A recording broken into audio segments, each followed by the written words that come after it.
Hello, and welcome to the first lesson of the year for AP Statistics. Today we're going to look at the preliminary chapter and chapter 1.1. First, we're going to go through some definitions.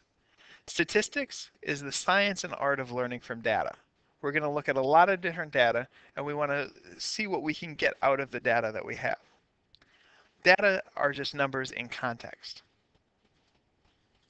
Now, data many times beat personal experience.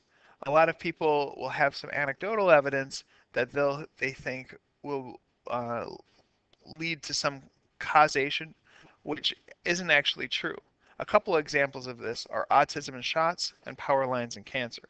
People think they have deep views that one will cause the other, shots causing autism and power lines causing cancer.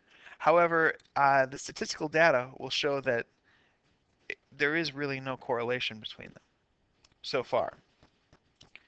There are four main topics throughout statistics: data analysis, data production, probability, and inference. The first semester, we will be studying these three, and the second semester will be looking mostly at inference. But inference, it's necessary to know all three of these before we get to inference, because we use all of them when we're doing inference. Data analysis is the use of graphs and numerical summaries to describe variables in a data set and the relations among them. We're going to create graphs, and we're going to try to interpret things from the graphs. Data production. Specific methods for collecting data that helps us answer specific questions. So we're going to see how they can get data in the best way to help our data. Probability. Probability is the language of chance. Chance behavior is unpredictable in the short run, but follows a very predictable pattern over many repetitions. For example, what is the probability of drawing a red card from a standard 52 card deck? Well, there's 26 red cards, 26 black cards, so 26 out of 52, or 1/2, is the probability of drawing a red card. What does that mean?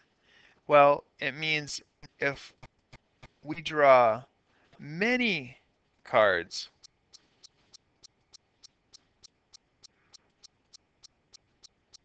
we can expect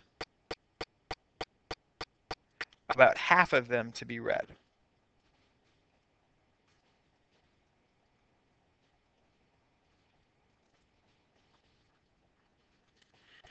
Now, statistical inference is difficult because, but what it does is, it's not difficult to do, but it's difficult to explain since we're not that far yet. Statistical inference produces answers to specific questions, along with a statement of about how confident we are that our answer is correct. We'll explain much more about that as we move along. Now, there are two big ideas in two main groups of individuals, a population and a sample. A population might be an entire group of individuals. Say all Irondale High School students will fit in this box. Now, if we don't want to deal with all of them, we might take a sample, which is just a subgroup. So a subgroup will just be a section of an entire group or a population. Many times we have to look at available data. Available data are data that were produced in the past for some other purpose, but they may help us answer a present question. Some examples might be sport statistics.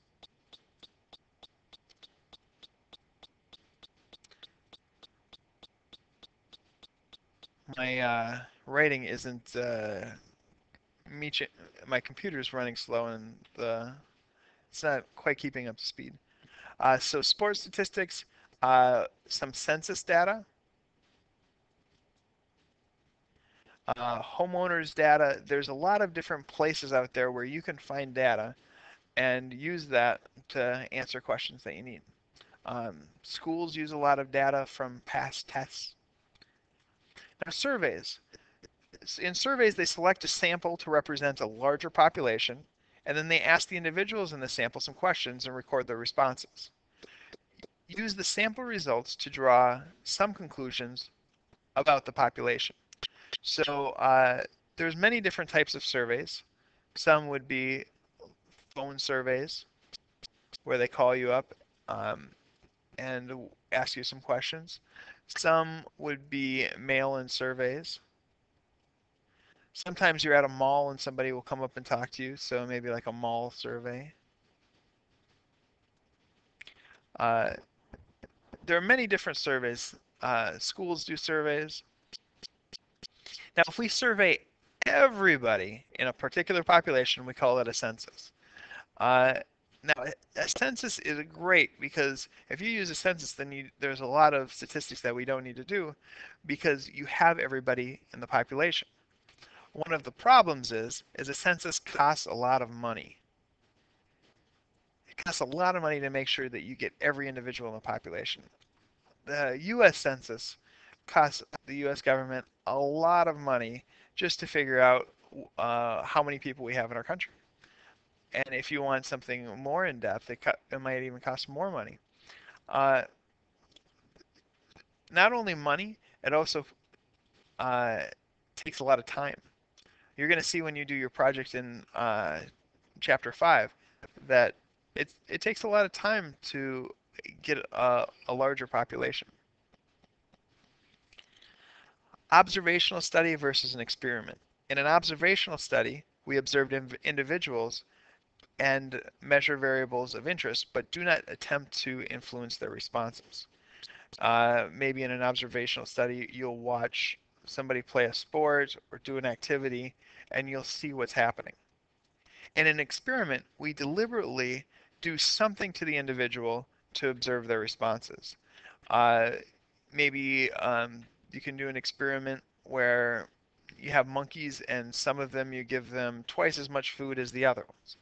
You're deliberately doing something and then you're measuring the responses. In an observational study, you're not influencing anything.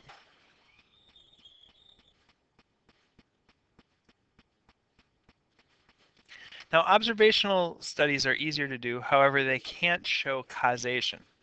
Experimental studies are done to control the variables and can establish causation. Now, this is really important if we want to say one thing actually causes another thing to happen. Observational studies, you can't say that because there's so many different variables that could come into play. In an experiment, what we try to do is make sure that all the other variables are taken care of, so we're just modifying one thing, and then we can start to think about causation.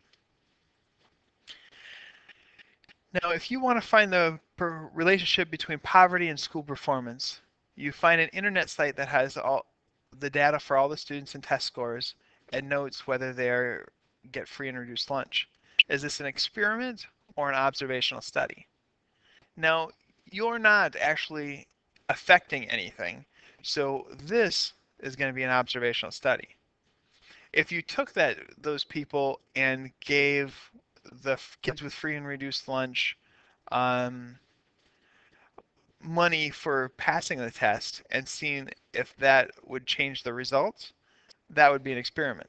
But if we're just looking at data, um, then it's an observational study. Now there's a difference between variables and individuals. Individuals are objects described by a set of data. Individuals may be people, but they may also be animals or things. A variable is any characteristic of the individual. A variable can take different values for different individuals. So in this case, the individuals are the countries. So, because we have, or not countries, the states. It has United States first, so I didn't look further. So the individuals are the different states, and the variables are all of these items. This is the shipping characteristics by industry, by geography in 2007. Now, whenever we look at data like that previous set of data, you should always ask yourself, who are the individuals described by the data? What are the variables? Why were the data gathered? When, where, how, and by whom the data were produced? There are a lot of bias in uh, in statistics, and you want to figure out where the biases are coming from. So we know the individuals are the states. The variables we already talked about are the value, tons, ton miles, average miles per shipment, and why the data were collected. Um, maybe because you could take a guess that they wanted to know how the each state did for their shipments by industry. Now, when it was in 2007, where I'd assume somewhere in the United States, it was done by the Commodity Flow Survey, and that's the by whom. So, uh, so you can figure out where the data is coming from and why it's being used, why it was even collected.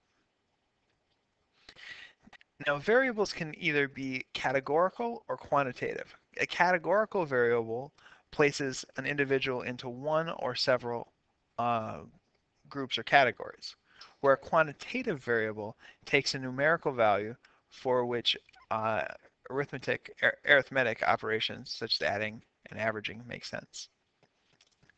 So your grade in the class is either A, B, C, D, E, or F. So this would be categorical.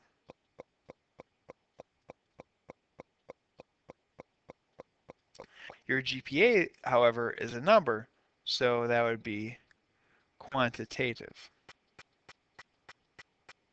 A batting average for a baseball player would also be quantitative. But gender is just male or female, so that will be categorical.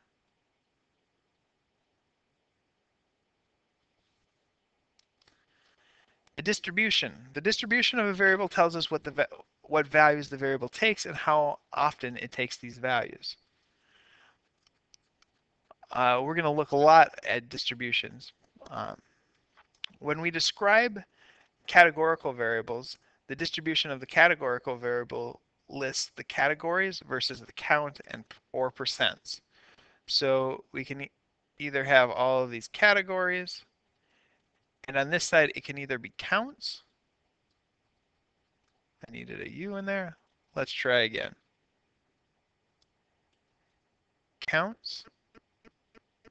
And sometimes they say that's frequency. Or they'll do percents. And then have some sort of graph down below. Now, this has the region and percent of seatbelts in 2003 and 1998 for each region of the United States. We can present this data pretty well in a bar graph.